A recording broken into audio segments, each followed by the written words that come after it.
میرے حبیب کریم سید عالم صلی اللہ علیہ وسلم نے فرمایا، اللہ کریم نے بندے کو، مخلوق کو پیدا کرنے سے پہلے جو تحریر سب سے پہلے لکھی تھی نا، اللہ نے اپنے پاس جو جملے سب سے پہلے لکھے تھے بندے بنانے سے بھی پہلے، وہ فکر یہ تھے کہ ان رحمتی سبقت اعلی غضبی، رب کریم نے لکھا تھا بے شک میری رحمت زیادہ ہے، میرا غضب زیادہ نہیں ہے۔ اس نے لکھا تھا کہ میری رحمت ہمیشہ میرے غضب پر غالب رہے گی، غلبہ رحمت کا ہے۔ سنیں بڑی پیاری حدیث، بڑی خوبصورت حدیث،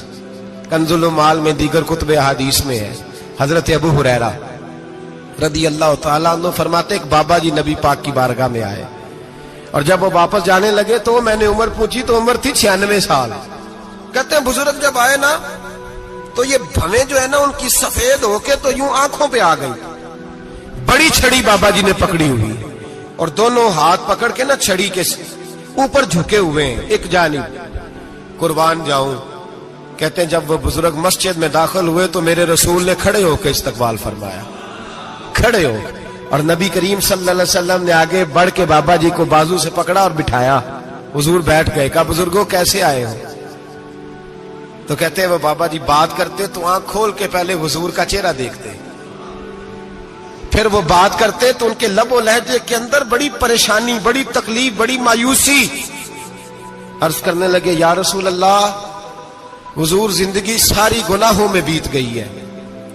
حضور غلطیاں ہی غلطیاں، یاد ماضی عذاب ہے، یا رب چھین لے مجھ سے حافظہ میرا۔ اے اللہ کے رسول بڑی لمبی فہرست ہے، پاپ ہی پاپ ہے، کالے سیاہ دفتر ہے۔ یا رسول اللہ صلی اللہ علیہ وسلم جب پلٹ کے دیکھتا ہوں حضور مجھے نیکی دکھائی نہیں دیتی۔ حضور اس عمر میں آپ کا ایک صحابی ملا ہے، اس نے بات سمجھائی ہے تو تھوڑا خیال آیا ہے، لیکن یا رسول اللہ صلی اللہ علیہ وسلم اب میرا وجود بیکار ہو گیا ہے، حضور بوڑھا ہو گیا ہوں۔ تین باتیں کہیں بزرگوں نے اور نرالی کہیں، کہنے لگے یا رسول اللہ صلی اللہ علیہ وسلم، حضور اب تو میری کمر بھی سیدھی نہیں ہوتی کہ میں نماز ہی صحیح ادا کر سکوں، بوڑھا ہو گیا ہوں۔ یا رسول اللہ صلی اللہ علیہ وسلم اب میرے اندر طاقت نہیں کہ میں محنت مزدوری کر کے صدقے اور خیرات دے سکوں۔ یا رسول اللہ صلی اللہ علیہ وسلم اب میں تلوار لے کے جہاد بھی نہیں کر سکتا، حضور نہ میں لمبی نمازیں پڑھ سکتا ہوں، آقا نہ میں صدقات و خیرات دے سکتا ہوں، محبوبہ نہ میں دین کے لیے کوئی جہاد کر سکتا ہوں، بیکار وجود ہے، بیکار بیکار وجود کو تو گھر والے برداشت نہیں کرتے، بچے دعا کرتے ہیں یا اللہ ابا جی کو پردہ دے دے،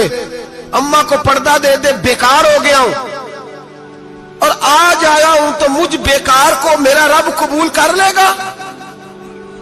آج کلمہ پڑھوں تو بیکار ہوں، کسی کام کا نہیں، نہ نماز نہ صدقات نہ جہاد، قبول کر لے گا؟ حضرت ابو ہریرہ فرماتے ہیں جیسے برسات میں بارش کی جھڑی لگتی ہے، یوں مصطفیٰ کی آنکھوں سے جھڑی لگ گئی، حضور کھل کے روئے، کھل کے۔ اور میرے حبیب پاک نے فرمایا بزرگوں بڑے مجاہد ہیں،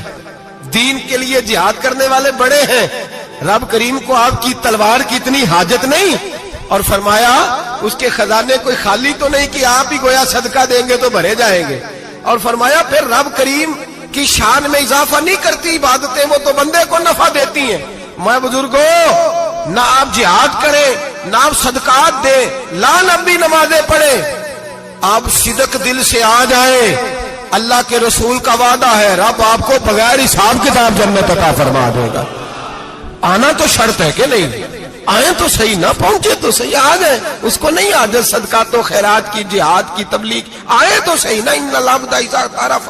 ثم تاب تاب اللہ علیہ، میرے حبیب نے فرمایا بندہ جب رو کے کہتا ہے نا یا اللہ غلطی ہو گئی معاف کر دے، فرمایا میرا مالک اسے فوراً ہی معاف فرما دیتا ہے۔ تو آ تو صحیح، تو آتا ہی نہیں، تو آ ہی نہیں رہا، تو گھر میں بیٹھا ہوا ہے، تو سویا ہوا ہے، تو دکانداری کر رہا ہے، تو پیسے گن رہا ہے، تو آیا ہی نہیں، آ تو صحیح۔ بلکہ میرے نبی پاک فرماتے ہیں جب اللہ پاک کا بھاگا ہوا غلام آتا ہے پھر تو اللہ زیادہ راضی ہوتا ہے، پھر تو اللہ زیادہ راضی ہوتا ہے، زیادہ راضی ہوتا ہے، تو آ تو صحیح، پہنچ تو صحیح۔ بلکہ صوفیاء تو اور بات کرتے ہیں، وہ کہتے تو کبھی بھول کے بھی رب رب کرے تو اللہ تو اسے بھی قبول کر لیتا ہے، بھول کے۔ ملا رومی کہتے ہیں بنی اسرائیل کا بندہ ہے،